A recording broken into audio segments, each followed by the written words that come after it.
talking about small, for us, we wanted something that we can manage. Thinking that managing was going to be pretty simple, but when you go into these small spaces, no matter how small or how big they are, you learn so much about small business and management quick, such as cleaning.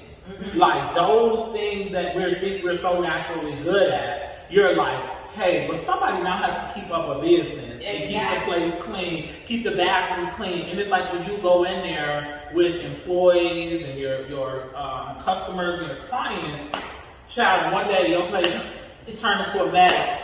And so it was those things, like, thank God we started in 600 square feet in just one room that we were able to keep up, you know, because it's so many.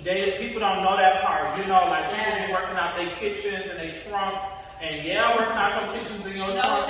No shade. Takes management, but I think your kitchen and your living room just automatically comes with the house clean. Oh, but when you gotta leave your house that you just cleaned up, and then you gotta go to your business to clean up, ooh, child, you be like, do I really want to do this? But then you develop yourself as a manager, and you develop budget skills, because you say at that point, now we need to hire a staff member to do the cleaning. You know, like, we always just think about, front desk, but you don't think about those people on the back end, like your contractors and people that actually help keep the business going. So it was, start small, don't jump out there, baby. And like I said, remember, we started in 2003. We didn't establish our own center until 2018. Almost like 15 plus years later. So. And that's what about the house thing now. Tell us about the house thing now. Yes, she said it. I did it. She said it. From small to big. So I go back to numbers. And so we started off 600 to 700 square feet. And then after that, our program exploded right away. Probably like 2 months into programming, we were past the art of capacity is, like, triple time. But you know, we black folks. We like, look, like, we get it done. And so from there, after a year and a half, we moved to 2,000 square feet. So like quadruple our space size almost. And it was also one room, and we had to go through the same cycle over of So let's talk a little bit real. Like, what is some of the struggles? Like, sometimes people don't understand that when you're running a business, it takes a lot of sacrifice. In that time, you know, I know you had to work more hours than you thought that it was gonna take. And life can change for you. You know, like, is there any strenuous situations or anything that happened because you was putting so much time into the business and trying to keep things afloat and you know? Like, oh my God. how do you persevere through that? Sister, I know exactly what you're saying. Prayer. Prayer. A lot of faith. Through the time of me moving into my first facility, I also had my own life I needed to take care of. I'm an adult. I don't live with my parents. So when you lose your job, one thing that definitely happens for sure is all income stops. After that last paycheck, they say, we're going to pay you the hours up to this point, and that last paycheck, that's it. Everything stops for you.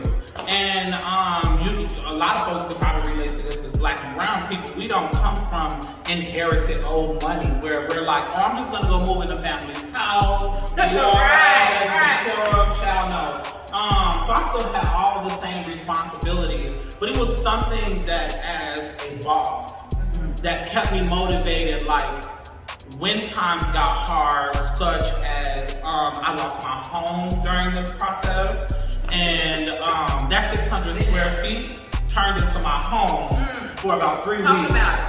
For about 3 weeks, I literally went to Walmart, got an air mattress, got like easily disposable food, to a fan, because you know black folks need a fan. Look, I can talk about it now. Yes, I can talk about it now. And got a fan, and got these covers and the pillow, and you know, our program would go up until 8 o'clock at night, and I would store my like covers and stuff in my car, so like the kids is nosy child. Baby. What pillow is doing that? But I go and park my car in the back, not in the front of our business, so that folks like my family wouldn't even know I was there, because you know 3 o'clock in the morning you ride past, what is car still doing? So I would go and park my car in the back. I would sleep in there through the night, you know, because I've been homeless before. So, you know, if you know, you know. Right. Like, you don't get to stay here, there's not no day shelter. You get to sleep here, you gotta go. So I know how that feels. And so I had those nights where I had to sleep on my studio floor. And, you know, sometimes I cry myself to sleep.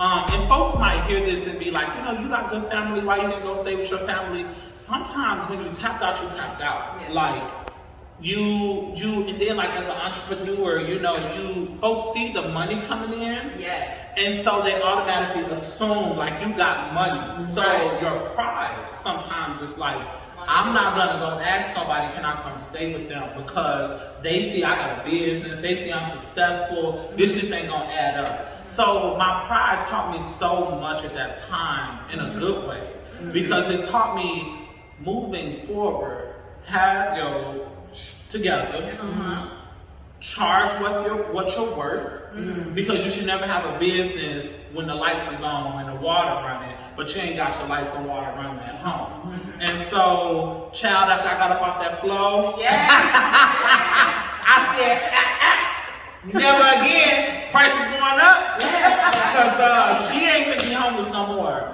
So it was, and again, I can tell that story now. And so that's something else I would give to entrepreneurs. Like, don't sell yourself short, because sometimes you could be looking out for everybody else. And the moment you need somebody to look out for you, you will be in trouble. So. Thanks for sharing that. Oh, Thanks no for problem. being transparent. No being problem. Vulnerable, because me and you had a conversation before. It's about how much you give. The more you give, the more you get. The more you share. And I just want to thank you for sharing that. No problem. Because people see, you know, on the outside, you know, what they think you are, or who they think you are, but they don't know what it took for you to overcome. Oh yeah. All the things that you've been through, and then on top of that, being in the situation that you was in, how much did it take for you to pour out your heart to the kids? Because you said the kids was coming in and they see the pillows. They see, you know what I'm saying? So like, you were still giving your all to the kids. Like you were still pushing, you still kept going. To know that and to see where you at now. Like this is a big move. And I'm gonna get into the big move. It takes a very special person to be able to encourage other people when you need encouragement the most. And so those 3 weeks was like, I thank God for mental health and knowing how to pray over myself in my downtime, and knowing how to keep my hopes up alive, although everything looked bad as hell at that moment. It was winter time too. Like, so you know, cars don't even be running the best. Like, and so, but they kept me motivated. Like, as I could have thrown in the towel at that moment and been like, man, forget this. I'm not gonna pay this studio rent. I'm paying my rent, or I'm gonna go to a hotel. It was something to me that was like, you can't let these people down. You know what I'm saying? You can't let these kids down. Although you should be taking care of yourself first, because like Medea said, you can't help nobody if you can't help yourself. But child, for some of us, it's a little different. Like, some of us is built for tough. Like, even when I can't help myself, I can help everybody else. So, we just kept it going. And the kids, they probably noticed at that time, like, something, you know what I'm saying? Like, he don't look as groomed as he used to, because you know it's a difference washing up in the sink than it is washing up in the shower. I could tell you testimony for real. And but I kept going. So to fast forward to now, the fact that I could tell that story in a room, one of the rooms that is triple the size of where we first started, like I wouldn't mind sleeping in this place any day. The heat good, like the lighting good, baby. So we go from 600 square feet to 3,000 square feet. We go from one room to 5 rooms. From struggle, like, you know, just being 100, like we here talking real, like I think folks be thinking like, yeah, you successful X, Y, and Z, but they don't put into consideration what Black success looks like. And Black success does not equate to white success. White success starts from, my grandparents gave me $100,000 starting fund to start my business. Where we are like, I was negative $700 and writing fake checks or whatever I had to do to get here. Like we didn't get the handout. So to have this, and now about 75% of our organization is ran from the community. The community donates funds. The students and their families donate funds to the organization. So it wraps me back around to that moment when you didn't have, when you felt like no one had your back. You get here and you feel like the world got your back now. Like, you know, that silent struggle is a loud ass victory. And so folks, they, you know, I learned in this world that I work in that, yeah, folks jump on bandwagons. That's just what we do in the Black and brown community. But this bandwagon, here is a bandwagon that folks are like, I know where they came from. I've seen where they started. And I can trust that process, because Black folks' process is always harder than anybody else. And so when you see sisters doing good work, it's like I can trust that process to support them genuinely, because I know it had to come from a struggle. So that's where I would say, like, now we're here.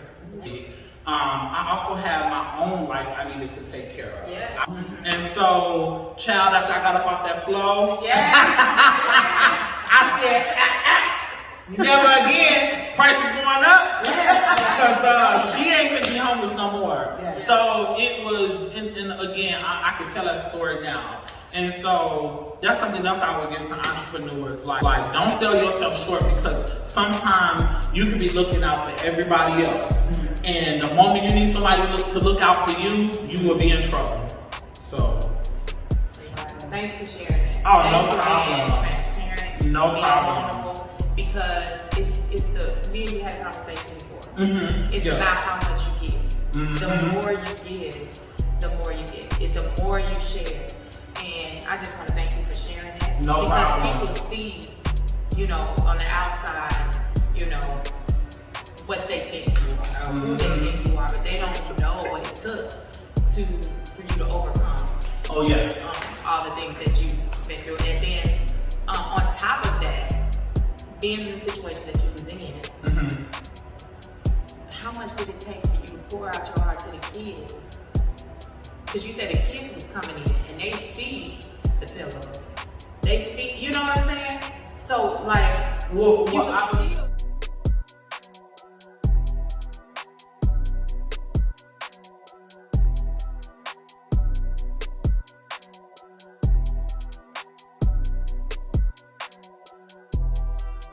Yo, ooh, the lights. Let me get the lights.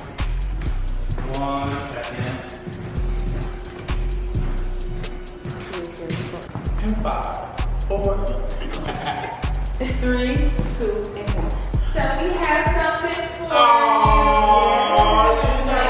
See the card about 12 days of Christmas business. no problem, no problem. They better come bearing gifts. Look, okay, look. like, I can't eat candy, so I'm gonna set this right here. It's a part of the decor. Oh, and it, listen, when it comes down to black businesses, I always be like, look, they're gifts because people represent. Okay, my little cute crochet shirt. Look, if I would have got this earlier, like a couple days ago, it would have been. I would have wore it today because y'all can't really see them in my life, but they got that all the cute. Oh, thank y'all. I thank you for the hospitality. I love it. I love it. Yes. Let's talk about it. Yes, yes. All right, thank you for tuning in. Today, we have 12 days of Christmas business here with Clyde.